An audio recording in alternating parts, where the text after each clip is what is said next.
Assalamu alaikum, dear students. How are you today? You will be fine, I hope so. आज हम NMD cat chemistry series का second chapter start करने लगे हैं। First chapter के सारे MCQs आपको इसी लेक्चर की डिस्क्रिप्शन में मिल जाएंगे, जहां से आप ना सिर्फ उन सारे MCQs को जो हमने कवर किए हैं इस चैप्टर में, और पूरा चैप्टर उन MCQs के एतबार से आपको आ सकता है, याद हो सकता है, आप प्रिपेयर कर सकते हैं, वो आपको मिल जाएगा। और अगर आपने वो सारा चैप्टर कर लिया है तो अब आपको एक लिंक और दिया जाएगा, जिसके ज़रिए से आप टेस्ट कर सकते हैं कि आपको चैप्टर कितना आ गया, मतलब आप टेस्ट भी दे सकते हैं। तो चलते हैं आज के MCQ की तरफ। आज क्या है जी? Mass of one mole of proton is approximately equal to, हमारे पास कुछ वैल्यूज दी गई हैं जिनमें 1.0073, 1.008 एंड सो ऑन कुछ वैल्यूज हैं। अब यहाँ पर mass of one mole of proton पूछा गया है। अगर आपको एक प्रोटॉन का mass पता हो तो आप अगर मल्टीप्लाई कर दें उसको Na से, यानी एवोगैड्रो नंबर से, तो आपके पास एक मोल प्रोटॉन का मास निकल सकता है। ये तो है एक कैलकुलेटरी मेथड, लेकिन मैं आपके साथ एक छोटा सा यहाँ पर ट्रिक शेयर करूंगा तो इस MCQ को हल करने में बहुत क्विक साबित होगा। और वो कुछ ऐसे है कि आप सोचो कि आपको हाइड्रोजन का मास पता है, जो एक मोल हाइड्रोजन का होता है 1.008 ग्राम्स। एक बात याद रखें, जब किसी भी एटम में से इलेक्ट्रॉन निकल जाए तो उस पर चार्ज पॉजिटिव आ जाता है, लेकिन उसका मास वही रहता है।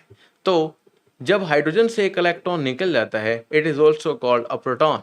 तो प्रोटॉन का जो मास होगा वो 1.008 ग्राम होगा। ये एग्जैक्ट 1.008 नहीं, बल्कि आगे भी चलता है, जैसे 1.0079 एंड सो ऑन। अच्छा, अब बात यहाँ पर ये है कि देखें, यहीं पर ही हमारा आंसर निकल आया है और वो है 1.008 ग्राम्स। ठीक है जी। और अब यहाँ पर गौर से देखें कि कैलकुलेशन करनी है, अगर ये सिर्फ प्रोटॉन के लिए नहीं होगा, अगर कोई और पार्टिकल्स पूछ लिए जाएं तो फिर आपको एक फार्मूला अप्लाई करना पड़ेगा।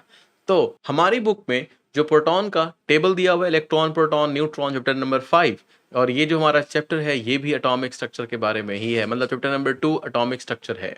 तो उसमें जो हमारे पास मास दिया गया है दैट इज 1.6726 इंटू 10⁻⁻⁻27 किलोग्राम। अगर इसको आप ग्राम में चेंज कर लेंगे तो 1000 से इसको मल्टीप्लाई करेंगे तो ऑटोमेटिकली 3 यहाँ से प्लस हो जाएगा, या कह लें 10⁻³ जब 10⁻⁻27 के पास जाएगा तो 24 हो जाएगा। तो नेक्स्ट जवाब आने वाला है 1.6726 इंटू 10⁻⁻24 ग्राम्स। ये ग्राम में क्यों किया है? क्योंकि हमें जवाब ग्राम में चाहिए।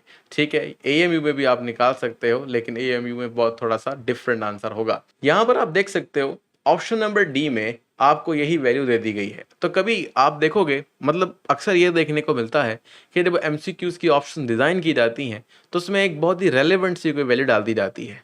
ये वैल्यू एक्चुअली हमारा आंसर तो नहीं होती, पर हमें लग रहा होता है कि शायद ये तो बुक में पढ़ा था तो ये आंसर होगा। तो ये जो रेलेवेंट वैल्यू है ये कहीं ना कहीं आपकी उसी MCQ में कहीं हेल्प कर सकती है। तो अगर आपको याद नहीं भी था एक प्रोटॉन का मास, तो वो आपको यहाँ पर दिया गया है, लेकिन पूछा गया है एक मोल के लिए। तो बस आपको इस वैल्यू को मल्टीप्लाई करना है Na से, यानी 6.02 इंटू 10⁻23। अब यहाँ पर जो आपको ये कैलकुलेशन नजर आ रही है ये काफी जरा लग रही है कि टफ हो जाएगा, क्योंकि ये 1 पॉइंट इतनी बड़ी वैल्यू, ये 6 पॉइंट और इतनी बड़ी वैल्यू। तो आप कोशिश करें इसको इजी करने की। वैसे तो आप कैलकुलेटर इस्तेमाल नहीं कर सकते, तो मैं आपको कुछ समझाता हूँ। देखें, ये है 10⁻⁻24, तो ये है 10⁻23। क्यों ना हम इसको 0.6 कर लें, ये पूरा बनेगा 0.602। ठीक है, फिलहाल मैं इसको 6.6 या 0.602 लिख सकते हैं, ये रफली कर रहे हैं। तो 10⁻ क्या हो जाएगा जी? 24। ठीक है, यानी डेसिमल मैंने मूव कर दिया इस साइड पर।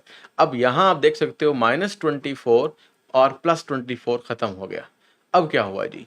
ये जो आपके पास है ये ऑलमोस्ट है 0.6। ठीक है, और ये आपके पास है 1.6। अब आप मान लीजिए जो 0.6 है, अगर हम इसको राउंड ऑफ कर लें अपने दिमाग में, वैसे तो ये आधे से ज्यादा है और 1 से कम है। अगर हम सपोज कर लीजिए ये हमारे पास 1 है, मतलब 0.6 को हम थोड़ा सा लेके चलते हैं राउंड ऑफ करते हुए, और हम समझते हैं कि हमारे पास 0.6 नहीं, ये 1 के इक्वल है, मतलब थोड़ा सा वैल्यू को बढ़ा लिया गया है और 1 कर लिया गया है। 1 करने से क्या होगा? जब 1 मल्टीप्लाई होगा इस रकम के साथ तो यही आंसर आएगा 1.672। चूंकि मैंने आपसे ये भी जिक्र किया कि ये हमने बढ़ा लिया था, तो आंसर इतना नहीं आना चाहिए, इससे थोड़ा सा छोटा आना चाहिए। तो अब देखें रफली, और ये जवाब ग्राम में है, ठीक है जी, ये ग्राम में आंसर है, तो आप इसको ग्राम में ले सकते हो। तो देखें ग्राम में कोई ऐसी वैल्यू आपको नज़र आ रही है जो 1.6 से थोड़ी हो। तो आप देख रहे हैं कि यहाँ पर 1 पॉइंट सब जगह पर है और 0.6 इंटू 24 रेलिवेंट इसलिए नहीं है क्योंकि यहाँ पर ये आ गया है जो कि बिल्कुल नहीं रहा। तो ग्राम में 2 ही वैल्यूज़ थी, एक ये वाली और एक ये वाली, तो ये तो हो गई कैंसल आउट। और बी ऑप्शन जो है वो 1.6 तो नहीं है क्योंकि मैंने कहा कम होना चाहिए, तो वाकई वो 1.0 है और ये आंसर काफ़ी हद तक दुरुस्त है। तो आप देखें मैंने कैलकुलेटर का इस्तेमाल नहीं किया, रफली एस्टिमेट किया और वो भी करीब तरीन पहुंचा। अगर आप समझते हैं कि आप ऐसा करने से सही आंसर नहीं निकाल पा रहे, तो इस रकम को आप इस रकम के साथ मल्टीप्लाई करें और आपको आंसर मिलेगा। तो आपने देखा हम काफ़ी सारे एमसीक्यूज़ को रफ एस्टिमेशन के साथ भी आंसर को निकाल सकते हैं अगर आपकी प्रैक्टिस अच्छी हो तो। ठीक है जी, तो आप देखें इतना आसान एमसीक्यू था जो कि कैलकुलेशन में ईज़ी नहीं था। मतलब उसको आपको कैलकुलेट या कैलकुलेटर की मदद से या हैवी कैलकुलेशन की मदद से करना पड़ता है।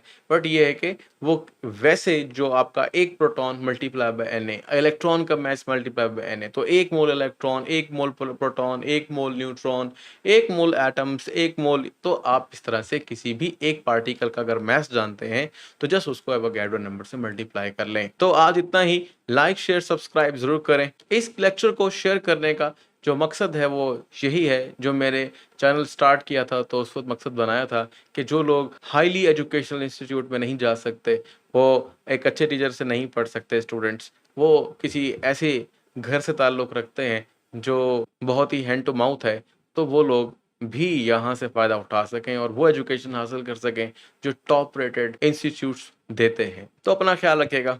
अल्लाह हाफ़िज़।